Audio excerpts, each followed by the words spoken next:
नमस्कार विद्यार्थी मित्रांनो, आजच्या व्हिडिओमध्ये आज आपण 8वी NMMS गणित संभाव्य प्रश्न पाहणार आहोत. पहा प्रश्न क्रमांक 1. सोबतच्या आकृतीत रेषा AB समांतर रेषा DE, तर दिलेल्या माहितीवरून कोन DCB चे माप किती? तर पहा रेषा AB ला काय दिलेलं आहे? समांतर रेषा AB ला तर रेषा DE. ठीक आहे, तर आपल्याला कोन DCB या कोनाचं माप काढायचं आहे. तर हा प्रश्न सोडवूयात आपण. पहा इथे जर बघितलं 50 अंशाचा कोन आहे, त्यामुळे इथे जर मी रेष काढली तर याचा व्युत्क्रम कोन किती येणार आहे? हा सुद्धा 50 अंशच येणार आहे.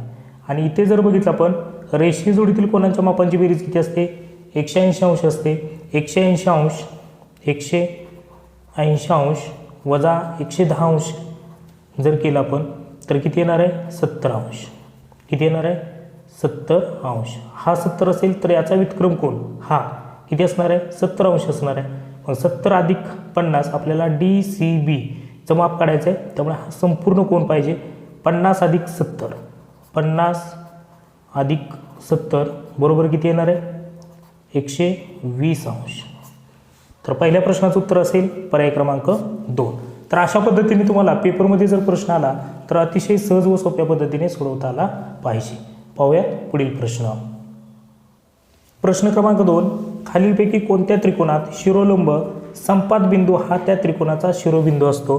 तर हा प्रश्न आपल्याला सोडवायचा. पहा जर आपण काटकोन त्रिकोण जर घेतला, समजा काटकोन त्रिकोण, आणि काटकोन त्रिकोणामध्ये जर आपण या ठिकाणी लंब काढला आपण, ठीक आहे, तर इथे पहा या पद्धतीने आपल्याला लंब काढता येईल आणि तोही 90 अंशामध्ये. त्यामुळे आपलं उत्तर या ठिकाणी काटकोन त्रिकोणच येणार आहे. पर्याय क्रमांक 3 हे या प्रश्नाचं उत्तर येईल. प्रश्न क्रमांक 3.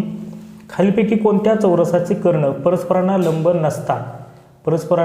लंब नसतात म्हटलेलं आहे. त्यामुळे पहा पर्याय 1 दिलेला आहे चौरस.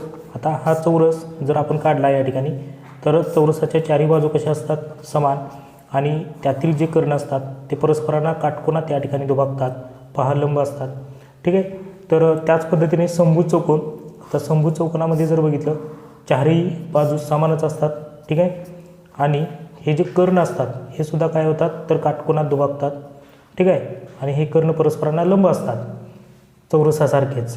पतंग जर बघितलं आपण तर पतंगामधील जे कर्ण असतात ते सुद्धा परस्परांना लंबच असतात. ठीक आहे, आणि आयत जर घेतला आपण आयत, तर आयताचे कर्ण हे काटकोनामध्ये दुभागत नाहीत. ठीक आहे, तर परस्परांना लंब नसतात. ते विरुद्ध कोन जे असतात, विरुद्ध कोन कर्णामधील ते एकरूप असतात. ठीक आहे, विरुद्ध कोन कसे असतात तर एकरूप असतात. तर अशा पद्धतीने या प्रश्नाचं उत्तर येईल पर्याय क्रमांक 4. प्रश्न क्रमांक 4. एका वस्तूवर 7% सूट दिल्यास ग्राहकास ती वस्तू 3813 रुपयास मिळते, तर त्या वस्तूची खरेदी किंमत किती? तर हा प्रश्न आपल्याला सोडवायचा आहे. पहा 100% ही या ठिकाणी आपल्याला किंमत पकडावी लागेल आणि त्यामधून 7% सूट, त्यामुळे ती वस्तू किती रुपयाला मिळेल? जर 7 वजा केल्यानंतर 93 रुपयाला. ठीक आहे, म्हणजे 100 रुपयाच्या खरेदी किमतीवर ती वस्तू आपण 93 रुपयाला विकली आणि खरी किती रुपयाला या ठिकाणी मिळते सांगितलेलं आहे. तर खरी 3813 रुपयाला विक्री केलेली आहे. तर त्या वस्तूची खरेदी किंमत किती? x. तिरकस गुणाकार करूयात आपण. 3813 गुणिले 100 छेदामध्ये 93. भाग देऊयात आपण. 93 × 93, 93 चोक 372. 372 गेल्यानंतर पुन्हा 9 राहिले, पुन्हा 93 × 93, 41 गुणिले 100 आणि हे उत्तर येईल 4100 रुपये. तर अशा पद्धतीने त्या वस्तूची खरेदी किंमत किती येणार आहे तर 4100 रुपये येणार आहे. पर्याय क्रमांक 1 हे या प्रश्नाचं उत्तर येईल. प्रश्न क्रमांक 5. खालील परिमेय संख्या कोणती? तर पहा 7 अधिक वर्गमुळात 2, तर ही अपरिमेय संख्या येईल. 4 वजा वर्गमुळात 2 ही सुद्धा येणार नाही, कारण वर्गमुळात 2चं वर्गमूळ आपण काढू शकत नाही. ठीक आहे, 3 वर्गमुळात 2, ठीक आहे, हे सुद्धा येणार नाही. याचं घनमूळ आपण काढू शकतो. ठीक आहे, हे 2 आणि 8चं घनमूळ काढलं तर 2 येईल आणि यांचा गुणाकार केला 4. ठीक आहे, तर ही परिमेय संख्या आहे. पर्याय क्रमांक 4 हे या प्रश्नाचं उत्तर येईल. काही सेकंदामध्ये काही प्रश्नांची उत्तरे पटपट निघतात, तर तुम्हाला जे सोपे प्रश्न आहेत ते अगोदर सोडवून घ्यायचे आहेत परीक्षेमध्ये. ठीक आहे, पाहूयात पुढील प्रश्न. प्रश्न क्रमांक 6 घनमुळामध्ये वर्गमुळाचं चिन्ह दिलं आहे आणि 0 दशांश चिन्ह 1,1,7,6,4,9. तर याचं वर्गमूळ जर काढलं आपण तर किती येईल? 0.343. ठीक आहे, आणि त्याचा जर वर्ग जर बघितला आपण, त्याचा जर वर्गमूळ काढला आपण, ठीक आहे, तर ती किती येणार आहे? सॉरी, घनमूळ काढायचं आहे आपल्याला. तर किती येणार आहे? तर 0.343चा वर्ग आहे किती? 0.117,6,4,9. ठीक आहे, आणि त्याचं जर घनमूळ काढलं, याचं घनमूळ जर काढलं तर ती किती येणार आहे? 0.7. पर्याय क्रमांक 2 हे या प्रश्नाचं उत्तर येईल. प्रश्न क्रमांक 7 जर x समचलनामध्ये y आणि y व्यस्तचलनामध्ये 1/z, तर x व z मध्ये कोणता संबंध राहील? तर पहा, इथं जर बघितलं आपण तर पर्याय क्रमांक 3 मध्ये पहा, x व्यस्तचलनामध्ये 1/z हे या प्रश्नाचं उत्तर येईल. पर्याय क्रमांक 3. प्रश्न क्रमांक 8 एका बैलगाडीच्या चाकाचा व्यास 1.4 मीटर आहे. त्या बैलगाडीला 1.1 किलोमीटर अंतर कापण्यासाठी त्या चाकाचे किती फेरे होतील? तर या बैलगाडीच्या चाकाचं जर बघितलं आपण तर आपल्याला व्यास दिलेला आहे 1.4 मीटर आणि याची जर त्रिज्या काढली आपण, रेडियस जर काढला तर किती येईल? पहा, 1.4 छेदामध्ये 2, तर तो येईल 0.7 मीटर. आता आपल्याला त्या वर्तुळाचा, त्या चाकाचा परिघ काढावा लागेल. तर पहा, चाकाचा परिघ बरोबर 2 पाय r 2 गुणिले 22/7, त्रिज्या आहे 0.7, 7 1 7, 0.1 येईल. 22 दुनी 44, 44 गुणिले 0.1 बरोबर 4.4 मीटर. आता अंतर किती दिलेलं आहे? 1.1 किलोमीटर दिलेलं आहे, 1.1 किलोमीटर. आणि याला जर मीटरमध्ये केलं आपण तर 1.1 गुणिले 1000 बरोबर किती? 1100 मीटर. आता 1100 मीटर आल्यानंतर आपल्याला 4.4ने भागायचं आहे. तर पहा, 1 0 वरती देऊया, हा पॉईंट जाईल. आता भाग देऊयात आपण. 11 1 11, 11 चौक 44, म्हणजे 1000 छेदामध्ये 4, 4 दुनी 8, पुन्हा 2 राहिले, 4 पंचे 20 आणि हा 0. तर किती फेरे येणार आहेत? 250.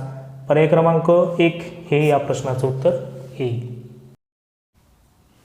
प्रश्न क्रमांक 9 सोबतच्या आकृतीत 7 सेमी बाजू असलेला चौरस ABCD हा वर्तुळात आंतरलिखित केला आहे, तर रेखांकित भागाचे क्षेत्रफळ किती? तर हा चौरस आहे ABCD आणि आपल्याला विचारलं आहे की रेखांकित भागाचे क्षेत्रफळ किती? तर जर बघितलं आपण तर या चौरसाची बाजू ही 7 सेंटीमीटर आहे, लक्षात ठेवा 7 सेंटीमीटर. तर हा कर्ण जर बघितला आपण, चौरसाचा कर्ण काढून घेऊ आपण.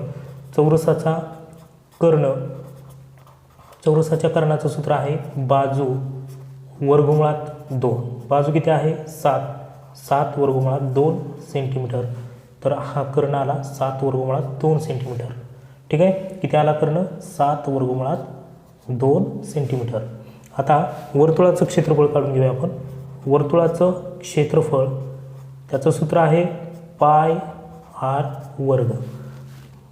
पायची किंमत 22/7 गुणिले r वर्ग, म्हणजे त्रिज्या जर बघितली आपण, त्रिज्या, ठीक आहे, तर त्रिज्या जर बघितली तर 7 वर्गमुळात 2 आहे. ठीक आहे, तर हा कर्ण दिलेला आहे तुम्हाला. काय दिलेला आहे? कर्ण. आणि वर्तुळाची आपल्याला त्रिज्या जर काढायची असेल, वर्तुळाची त्रिज्या, तर हा व्यास आहे 7 वर्गमुळात 2, त्याला आपण 2 ने भागूया इथेच. 7 वर्गमुळात 2 त्याला आपण 2 ने भागू, गुणिले r वर्ग म्हटलेलं आहे, त्यामुळे पुन्हा एकदा 7 वर्गमुळात 2 छेदामध्ये 2. आता इथे जर बघितलं आपण तर 22/7 हे आहे तसंच येईल. आता 7 गुणिले 7 करा, 7 गुणिले 7 आणि वर्गमुळात 2 गुणिले 2 किती येणार आहे? वर्गमुळात 4 येईल, वर्गमुळात 4 आणि याचं वर्गमूळ काय येतं? 2, त्यामुळे गुणिले 2च येईल फक्त इथे, आणि छेदामध्ये 2 गुणिले 2 4 येईल. भाग देऊया आपण. बेकबे बेदुनी 4, पुन्हा बेकबे बेकबे, 7ला 7 कट, 11 7 77 चौरस सेमी. हे वर्तुळाचं क्षेत्रफळ आलं. आता आपल्याला त्यातील चौरसाचं क्षेत्रफळ काढायचं आहे. चौरसाचं क्षेत्रफळ, मग चौरसाच्या क्षेत्रफळाचं सूत्र, चौरसाचे क्षेत्रफळ बरोबर बाजूचा वर्ग, बाजूचा वर्ग, बाजू आहे 7, 7चा वर्ग बरोबर 49 चौरस सेमी. आणि आता आपल्याला फरक घ्यायचा आहे दोन्ही क्षेत्रफळामधील. 77 वजा 49 बरोबर 28 चौरस सेमी. किती येईल? 28 चौरस सेमी. पर्याय क्रमांक 4 हे या प्रश्नाचं उत्तर येईल. तर अशा पद्धतीने तुम्ही प्रश्न सोडवू शकता.